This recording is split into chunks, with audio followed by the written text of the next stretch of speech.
I welcome you all on Target Uniform Services, and in this video we will discuss SO topics of UPSC CAPF Assistant Commandant exam which was asked in 2018.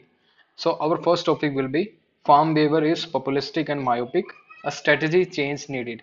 So it is related to the agriculture and it is one of the most important topic always asked by the UPSC. So you can expect any topic related to agriculture directly or indirectly in the examination. So आपका agriculture topic बहुत अच्छी तरह से clear होना चाहिए. Starting from the this post independence, what were the challenges agriculture has faced, thereafter what are the challenges during contemporary times agriculture is facing. So आपका topic बहुत अच्छी तरह से प्रिपेयर होना चाहिए.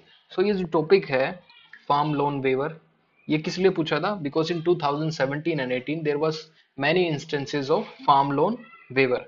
तो यूपीएससी ने उसको बेस करते हुए इस पर्टिकुलर टॉपिक को पूछा था. So let's start discuss this. Farm loan waiver is a populistic and myopic. So what you have to do, आपको सबसे पहले कोई भी टॉपिक मिलेगा यू हैव टू एनालाइज उस टॉपिक की टोन क्या है.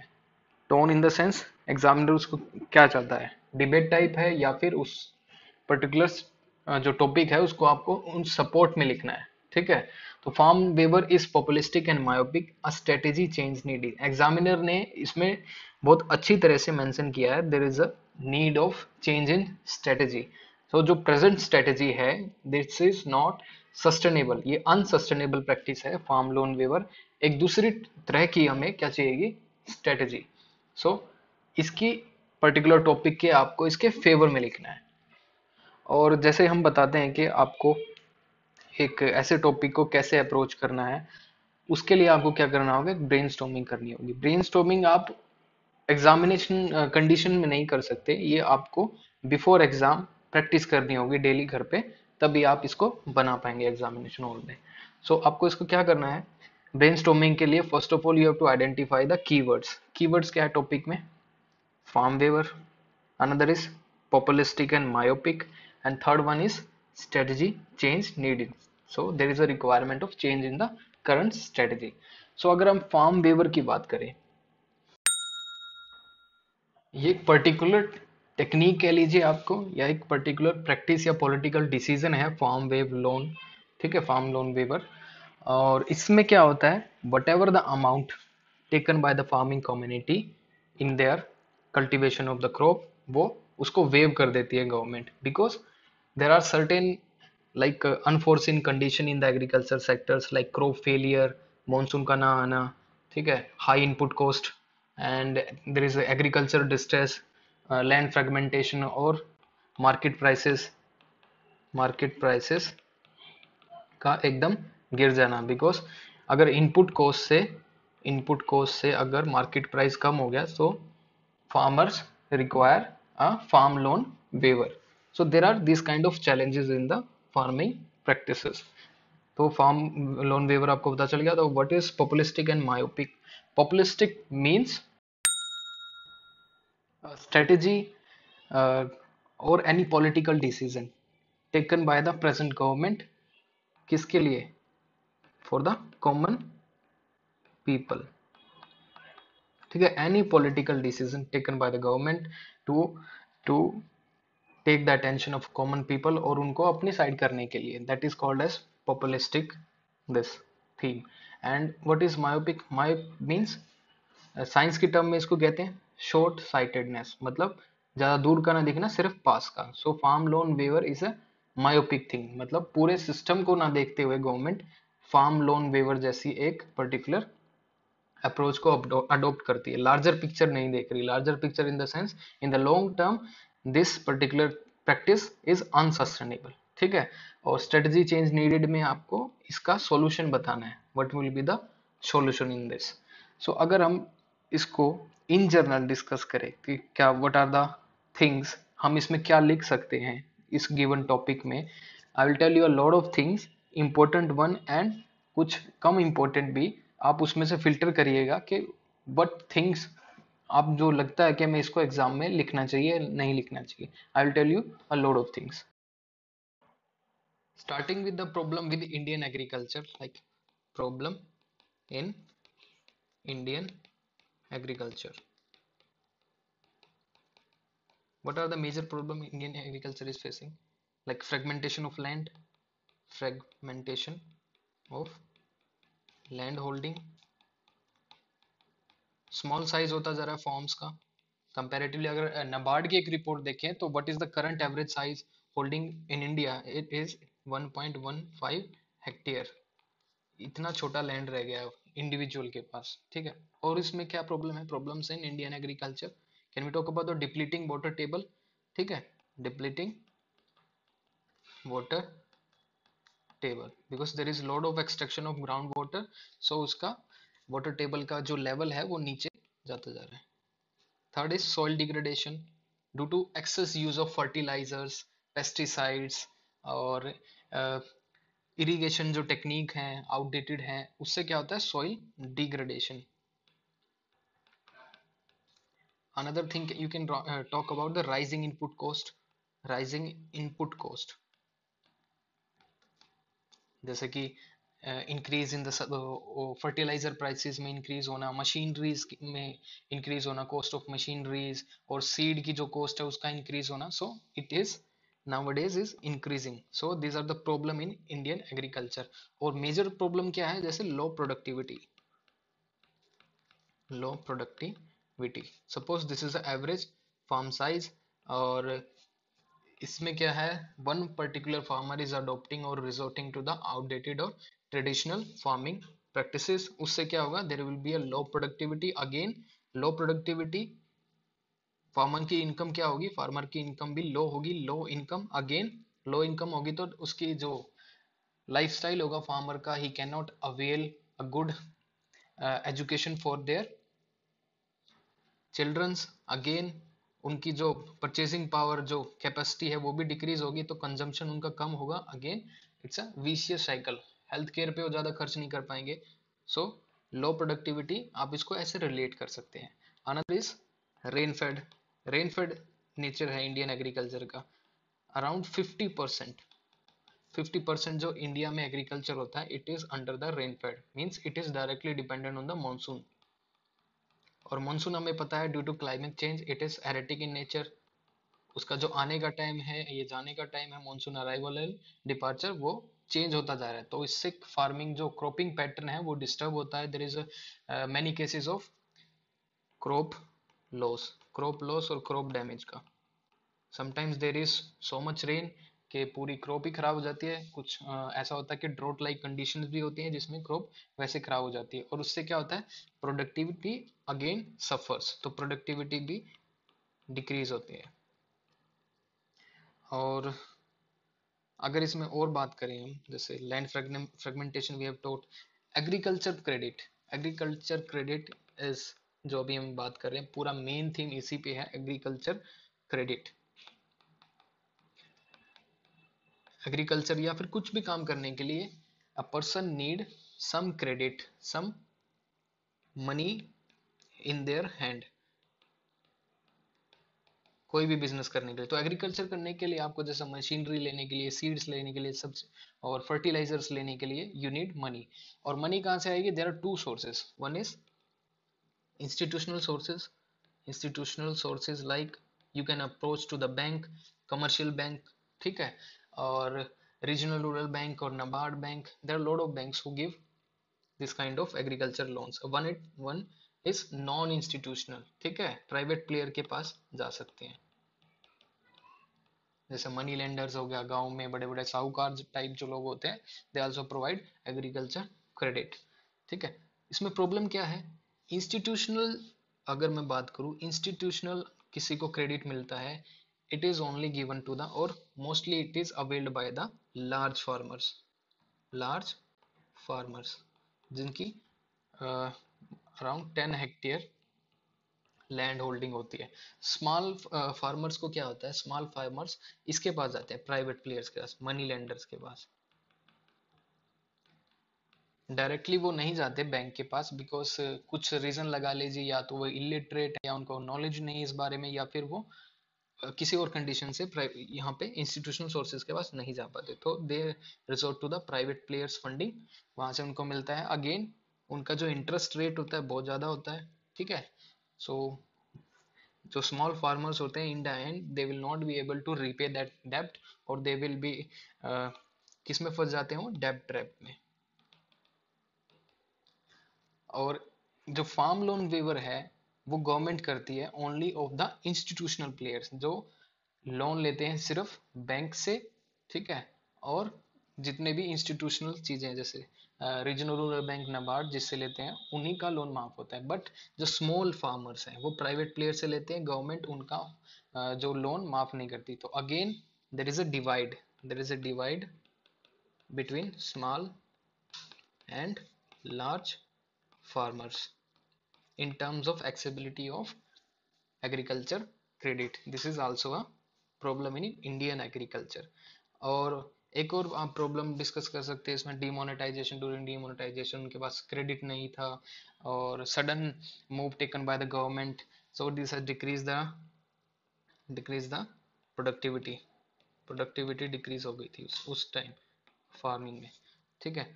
और one important nature of this farming is there is a large number of people are employed in this sector, मतलब 60% of workforce 60% of workforce are engaged in agriculture। और GDP में कितना contribute कर रहा है, जीडीपी में सिर्फ 17.5% of GDP. So this large population only contributes to 17.5% of the GDP। Again, it's a misbalance है in agriculture। This is a problem I am discussing। Solution हम डिस्कस करेंगे। और ट्रेडिशनल मेथड ऑफ इरिगेशन के method क्या है traditional, जैसे canal, ठीक है। Another is flood irrigation method. Flood irrigation method किस में यूज होता है, during rice cultivation. This is unsustainable है, एफिशिएंट मेथड नहीं है flood irrigation, canal and tube well. Rather than resorting to the micro water irrigation technique like sprinkler system, ठीक है। इस तरह से इनोवेटिव तरीके से यूज नहीं हो रहा, but rather then we are resorting to the traditional method. ये भी एक प्रॉब्लम है इंडियन इसकी एग्रीकल्चर सिस्टम की। अगर हम थोड़ा हिस्ट्री देखें, फार्म लोन वेवर कब हुआ कब नहीं हुआ, आरबीआई की क्या रिपोर्ट है, कौन से स्टेट ने कब किया था, सो देयर इज हिस्ट्री जो आप उसको इसमें मेंशन करनी पड़ेगी, बिकॉज आपको बताना पड़ेगा what is the current strategy, अभी क्या स्ट्रेटेजी है गवर्नमेंट्स की, ठीक है। 2008 में क्या हुआ था, 2008 में वीपी सिंह गवर्नमेंट, आप इसको नाम नहीं लेना है during writing this, 2008 UPA government, what happened is they write off around 70,000 crore of farm loan, ठीक है, फार्म लोन। अब ये आपको लिखना है, it is a populistic topic. क्या है, farm loan waiver is populistic and myopic. What is populistic, ये मैं आपको अभी डिस्कस कर रहा हूँ। पॉपुलिस्टिक इन द सेंस के बिफोर प्री पोल जो होना था, प्री पोल प्रोमिसेस बोल लीजिए, 2008 में इलेक्शन होना था, यूपीए गवर्नमेंट ने दोबारा गवर्नमेंट में आने के लिए उन्होंने क्या किया, they have taken a decision that you should write off this farm loan. तो एग्रीकल्चर कम्युनिटी क्या करती है, वो उसी को वोट करती है। So it is a populistic move. Again ये फिर एक क्या बन गई, वन पर्टिकुलर ऐसे लीनियज बोल लीजिए या फिर एक प्रैक्टिस बन गई। और 2012 में again one particular government they write off around 50,000 crore loan। 2014 again in Andhra Pradesh and Telangana they have announced, in Telangana में कितना था 17,000 करोड़ का, और आंध्र प्रदेश में इट वाज 1.5 लाख करोड़। तो इतना उन्होंने lakh crore farm loan waiver किया था, 1.5 लाख करोड़ और 15,000 करोड़। और 2016 में again this one particular government AIADMK maybe in Tamil Nadu 57,000 crore loan इन्होंने माफ किया था। 2017 में UP government they have also announced 36 36,000 crore loan. तो आपको ये एनालाइज करना है this kind of farm loan waiver ये कैसे अफेक्ट करेंगे सिस्टम को, जो फिजिकल डिसिप्लिन है गवर्नमेंट ऑफ इंडिया का, या फिर गवर्नमेंट और system as a whole of India, वो कैसे इससे डिस्टोर्ट होगा। ठीक है। आरबीआई की रिपोर्ट थी, बिकॉज इन्होंने आरबीआई ने बोला था this is not a sustainable this thing, because around 2 lakh crore, it's a huge term, इतना फार्म लोन वेवर अभी तक हो चुका है। ठीक है। तो फार्म लोन वेवर के अगेंस्ट में हम कुछ और पॉइंट जल्दी जल्दी और डिस्कस कर लेते हैं, like physical deficit we have already discussed. Physical deficit of states and central government में जो फिजिकल डेफिसिट है, मींस जो आपका रिवेन्यू है, रिवेन्यू जनरेट हो रहा है, उससे ज्यादा आप खर्च कर रहे हैं, तो आपको क्या जरूरत पड़ेगी, बोरोइंग की। ठीक है। आप बोरो करेंगे मार्केट से अगेन तो प्रॉब्लम है, क्योंकि गवर्नमेंट को उतना ही खर्च करना चाहिए जितना वो जनरेट कर रही है अगेन, तो इसमें मिसबैलेंस होगा। नेक्स्ट टाइम पॉलिसी अनाउंस करने में, या फिर और कुछ लॉन्गर टर्म के लिए अनाउंस करने के लिए कोई पॉलिसी, उसमें प्रॉब्लम्स आती हैं बहुत सारी, like limiting the ability of the government to invest in agriculture. अगर गवर्नमेंट सिर्फ फार्म लोन वेवर ही करेगी, farm loan waiver is first of all the thing is not a productive thing, उससे कुछ आप जनरेट नहीं कर रहे, ना कुछ कैपिटल आप जनरेट कर रहे, ना कुछ इन्वेस्टमेंट हो रही है in terms of infrastructure, it's just a temporary relief given to the farmers. तो अगर जो लिमिटेड बजट है गवर्नमेंट का, वो सिर्फ फार्म लोन वेवर में ही, जो एग्रीकल्चर सेक्टर को देना था उसमें ही इन्वेस्ट करेगी, rather than investing in the infrastructure. ठीक है। Increasing the productivity of farming. ठीक है, उसमें इन्वेस्ट करने की बजाय अगर गवर्नमेंट सिर्फ फार्म लोन वेवर करेगी तो उसमें प्रॉब्लम्स है। Another is it's a temporary solution farm loan waiver, आपको लॉन्ग टर्म में क्या सॉल्यूशन करना है वो हम देखेंगे। और क्या है इसमें डोमिनो इफेक्ट, हम डोमिनो इफेक्ट एक इम्पॉर्टेंट टर्म है। डोमिनो इफेक्ट मींस आपने कोई डिसीजन लिया, वो डिसीजन देखते हुए another people are they are also demanding, like in a state जैसे आंध्र प्रदेश एंड तेलंगाना में जो हुआ था, they've write off around 2 lakh crore, उन्होंने जो फार्म लोन वेवर अनाउंस किया था, there is again a political search in the UP. UP में क्या हुआ, there farmers they are also demanding a farm loan waiver, so it's a domino effect. एक state में जो अगर पॉलिसी जो है वो दूसरी स्टेट की पॉलिसी को भी कुछ हद तक अफेक्ट करती है। और इम्प्लीमेंटेशन में क्या है, जैसे फार्म लोन वेवर में इम्प्लीमेंटेशन इज अ कंसर्न, जो मैंने आपको बताया था, लाइक जो लार्जर फार्मर्स हैं, larger farmers and small farmers. Larger farmers they take from the institutional sources like system organized तरीके से वो लोन लेते हैं, लाइक बैंक से, आरआरबी से, नबार्ड से।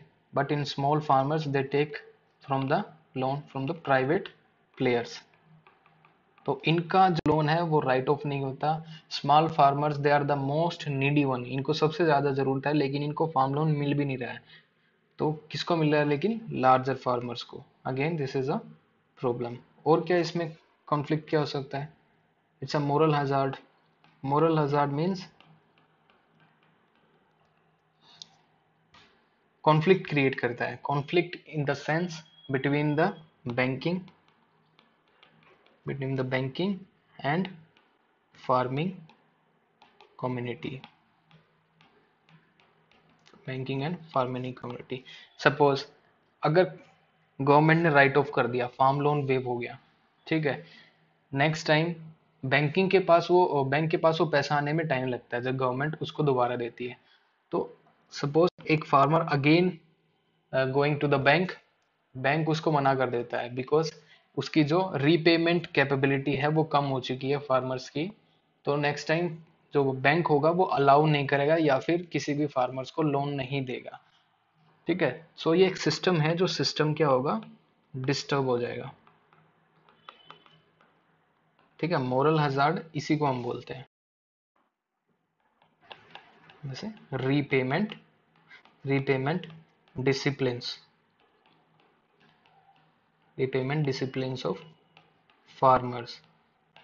जैसे कोई फार्मर कैपेबल है पे करने के लिए, लेकिन वो पे नहीं करना चाहता बिकॉज उनका जो डिसिप्लिन है वो चेंज हो गया है। वो अब क्या करेंगे, they will do some political rallies और प्रोटेस्ट करेंगे that they demands a farm loan waiver. So ये सब एक सिस्टम है, वो डिस्टोर्ट हो जाएगा। और इसमें आप क्या कर सकते हैं, आप अब हम जैसे इसके सॉल्यूशन की तरफ बात करें, सॉल्यूशन की तरफ जैसे कैग की रिपोर्ट है, आप सिर्फ इसको कोट कर दीजिए कि कैग की report, they find out that this particular system is unsustainable. World bank report जो है, world bank report on agriculture distress 2012 में जो रिपोर्ट दी थी, आप इसको कोट कीजिए, सिंपल कोट कर लीजिए, एग्जामिनर को पता है, ठीक है, इजीली आइडेंटिफाई कर लेगा कि this particular candidate he has knowledge. बस आपको इतना लिखना है, world bank report they have also said that the farm loan waiver is a inefficient way to deal with the agriculture crisis. इस तरह से आप इसको लिख सकते हैं। अब इसमें वे फॉरवर्ड की बात करें, क्या स्ट्रेटेजी चेंज चाहिए आपको, वे फॉरवर्ड, ठीक है। वे फॉरवर्ड में जैसे आप अगर एग्रीकल्चर सेक्टर को आपको रिफॉर्म करना है तो काफ़ी जो डायमेंशन है उसमें काम करने पड़ेगा। एक सिंगुलर डायमेंशन में काम करोगे तो आपको वो फ्रूट्स नहीं मिलेंगे या फिर उसके आउटपुट नहीं मिलेगी। और वन डायमेंशन क्या होगी, जैसे reducing cost, reducing input cost. Input cost आप कैसे रिड्यूस कर सकते हैं फार्मर में, जैसे soil health card, nation wide इसको इम्प्लीमेंट कीजिए। सॉइल हेल्थ कार्ड की आपको जरूरत क्यों होती है, because there is a lot of excessive use of fertilizers और जो इरिगेशन टेक्निक है इट इज़ आउटडेटेड। सो इससे क्या होता है, सॉइल डिग्रेडेशन होता है। और इसको ठीक करने के लिए अगेन फार्मर्स इनपुट कॉस्ट बढ़ा देता है अपनी, जैसे और फर्टिलाइजर यूज करने लग जाता है टू इंक्रीज द प्रोडक्टिविटी। तो soil health card government should implement at the nation wide scale. उसमें आइडेंटिफाई करना चाहिए कि सॉइल में किस तरह की प्रॉब्लम्स है, कौन सा उसमें न्यूट्रिएंट चाहिएगा, किसकी डेफिशिएंसी है, ठीक है। तो ये बहुत हेल्प करेगी। Another thing is Neem coated urea. Neem coated urea क्या है, इसमें एफिशिएंसी बढ़ाता है ये और रिड्यूस करता है usage of fertilizers and it also enhances the efficiency. Another thing क्या कर सकते हैं हम टू रिड्यूस द कॉस्ट, प्रधानमंत्री कृषि सिंचाई योजना, कृषि सिंचाई योजना, इसके अंडर क्या है, कैनाल बना के, नेटवर्क बना के, इरिगेशन फैसिलिटीज बना के। तो फार्मर को क्या करना होगा, farmer he will not only resort to the underground water. Underground जो वाटर का एक्सट्रैक्शन होता है उसमें क्या होता है, उसमें डीजल पंप का यूज करते हैं। डीजल जो है उसकी कॉस्ट होती है कुछ, ठीक है। अगर वो कॉस्ट किस में इंक्लूड होगी, एग्रीकल्चर इनपुट में, तो उससे क्या होगा, इनपुट कॉस्ट बढ़ जाएगी, अगेन जो फार्मर की जो प्रोडक्टिविटी डिक्रीज होगी। तो प्रधानमंत्री कृषि सिंचाई योजना के under their will be a canal system जो ऐसे बनाने चाहिए। Another thing you can do is direct benefit transfer. Direct benefit transfer में क्या होता है, इनपुट सपोर्ट, इनपुट सपोर्ट देते हैं आप, जैसे for the seeds, good quality seeds आप प्रोवाइड कराते हैं, फर्टिलाइजर्स एट द सब्सिडाइज्ड, ठीक है, सब्सिडाइज वे में। और अगर मैं दूसरे फ्रंट की बात करूं, एक और अगर डोमेन की बात करें, जैसे एम्प्लॉयमेंट अपॉर्चुनिटीज, एम्प्लॉयमेंट अपॉर्चुनिटीज,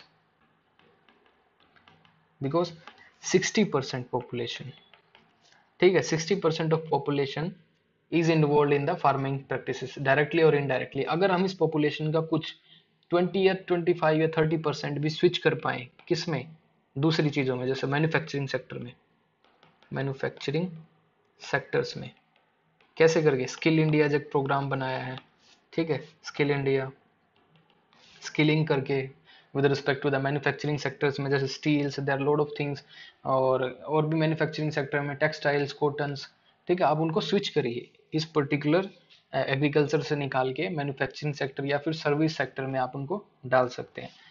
और एम्प्लॉयमेंट अपॉर्चुनिटीज में डाइवर्सिफिकेशन हम कर सकते हैं, diversification, diversification of cropping pattern या फिर मेथड बोल लीजिए, rather than only resorting to the traditionals like आप wheat, rice, इन चीज़ों को ना उगा के you can move to the horticulture, horticulture plus और मिक्स फार्मिंग। मिक्स फार्मिंग में क्या होता है, you also rearing of animals, animal rearing या पोल्ट्री या फिर काउ मिल्किंग इंडस्ट्री, फिशरीज, ठीक है, lot of things are there, आप उसमें भी मूव ऑन कर सकते हैं। इससे क्या होगा, एडिशनल इनकम होगी फार्मर की, और उसकी प्रोडक्टिविटी भी बढ़ेगी। इसके अलावा क्या हो सकता है, इन्वेस्टमेंट कर सकते हैं आप एम्प्लॉयमेंट के लिए। जैसे एम्प्लॉयमेंट अपॉर्चुनिटी कैसे बढ़ाएंगे फार्मिंग में, जैसे इन्वेस्टमेंट करेंगे, इन्वेस्टमेंट जैसे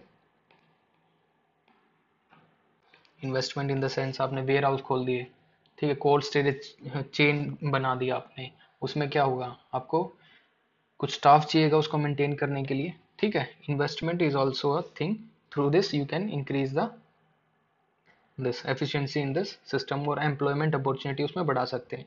तीसरी चीज जो हम बात करेंगे, रिड्यूसिंग रिस्क इन एग्रीकल्चर, ठीक है, कैसे रिस्क घटाएंगे आप, और रिस्क है क्या, कौन कौन से रिस्क हैं, risk like climate change. Climate change इससे क्या हो रहा है, टेम्परेचर वेरिएशंस है, मॉनसून का जो टाइम है वो डिफर कर रहा है, कभी पहले या कभी बाद में, ठीक है। तो इसको आपको क्या बनाना पड़ेगा, climate smart agriculture. Climate smart agriculture आप कर सकते हैं, ठीक है, अडोप्टिंग न्यू टेक्निक्स, और क्लाइमेट रेजिलिएंट जो सीड्स हैं, जैसे आप crop resilient crops, like genetically modified crops of rice, जो ज़्यादा गर्म इलाकों में या फिर ड्रोट लाइक कंडीशन में भी दे विल रिमेन रेजिलिएंट, ठीक है, उस तरह का आप इसमें यूज कर सकते हैं। तो रेजिलिएंट क्रॉपिंग मेथड्स, और इसमें आप यूज क्या कर सकते हैं, रिड्यूसिंग रिस्क, रिस्क कैसे ओवरकम कर सकते हैं, प्रधानमंत्री फसल बीमा योजना, इसके अंडर सभी फार्मर्स को लेके आना, मोस्टली स्मॉल, तो स्मॉल फार्मर जो एडवर्सली इम्पैक्टेड है जैसे क्लाइमेट चेंज से या फिर क्रॉप फेलियर से, उनको अंडर द प्रीव्यू ऑफ प्रधानमंत्री फसल बीमा योजना के अंडर उनको रजिस्टर कराना, ठीक है, they will it will help in reducing the risk in agriculture. Fourth is developing infrastructure, developing infrastructure, infrastructure कैसा, irrigation facilities, another cold storage chain, warehouses. होता क्या है, जैसे लाइक फार्मर्स, उन्होंने कोई पर्टिकुलर क्रॉप उगाई और उनको वो आउटपुट मिल गया, लेकिन अभी जो मार्केट में जो प्राइसेस है उस पर्टिकुलर क्रॉप के वो बहुत कम है, बट फार्मर के पास क्या है, कोल्ड स्टोरेज फैसिलिटी नहीं है, वेयर हाउसेज नहीं है जहाँ पे अपनी क्रॉप को स्टोर कर सके। तो होता क्या है, वो किसी और मिडिल मैन को बेच देता है कम उसमें प्राइस में। तो वो मिडिल मैन के पास ये सारी फैसिलिटीज हैं, कोल्ड स्टोरेज, वेयर हाउसेज, वो उसको वहाँ जाके स्टोर कर लेता है। जब भी मार्केट में प्राइसेस इंक्रीज होता है वो वहाँ से निकाल के मार्केट में बेच देता है। जो जो प्रॉफिट होना चाहिए था फार्मर को, वो कौन ले जाता है, मिडिल मैन।